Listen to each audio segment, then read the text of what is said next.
আজকের গল্প বিশ্বাসের মূল্য। এক ডাকাত ছিল যে সাধুর ছদ্মবেশে জীবনযাপন করত। সে লুট করে আনা সমস্ত সম্পদ গরিবদের মধ্যে বিলিয়ে দিত। একদিন কিছু ব্যবসায়ী ডাকাতদের আস্তানার পাশ দিয়ে যাচ্ছিল। ডাকাত দল সেই ব্যবসায়ীদের ধরে ফেলল। কিন্তু সেই সময় এক ব্যবসায়ী ডাকাতদের চোখে ফাঁকি দিয়ে তার টাকার থলিটি নিয়ে পাশের এক তাঁবুতে গিয়ে আশ্রয় নেয়। সেই তাঁবুতে এক সাধুকে ধ্যান করতে দেখে ব্যবসায়ী সেই সাধুর হাতে তার টাকার থলেটি দিয়ে বলল, আমি বড়ই বিপদে পড়েছি, আমার এই টাকার থলিটি একটু সামনে রাখবেন।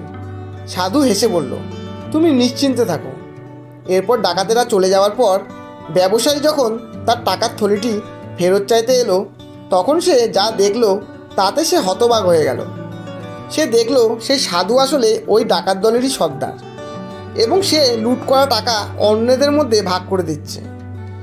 এই দেখে ব্যবসায়ী যখন হতাশ হয়ে ফিরে যেতে উদ্যত হলো, তখন ডাকাত দলের সর্দার তাকে পেছন থেকে ডেকে বলল, কী ব্যাপার, খালি হাতে চলে যাচ্ছ যে?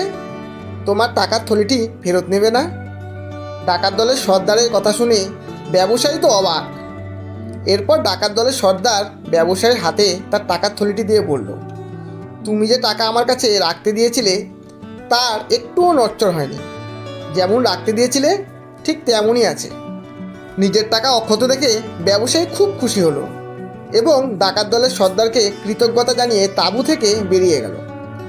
ব্যবসায়ী চলে যাওয়ার পর অন্যান্য ডাকাতেরা অবাক হয়ে সর্দারকে প্রশ্ন করল, আপনার কি মাথা খারাপ হয়ে গেছে?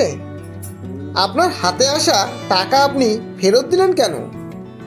সর্দার শান্তভাবে বলল, ওই ব্যবসায়ী আমাকে একজন সাধু ও ঈশ্বরের ভক্ত ভেবে বিশ্বাস করে ওই টাকাটা রাখতে দিয়েছিল। আমার প্রতি তার কঠোর বিশ্বাস ছিল। তার সেই বিশ্বাসের অমর্যাদা আমি করি কিভাবে? তাই আমি আমার কর্তব্যবোধ থেকে ওই টাকা আমি তাকে ফিরিয়ে দিয়েছি। গল্পটি শেষ অবধি শোনার জন্য অসংখ্য ধন্যবাদ। গল্পটি ভালো লাগলে একটা লাইক অবশ্যই দেবেন এবং বন্ধু ও প্রিয়জনদের শেয়ার করে চ্যানেলটি সাবস্ক্রাইব করে পাশে থাকবেন।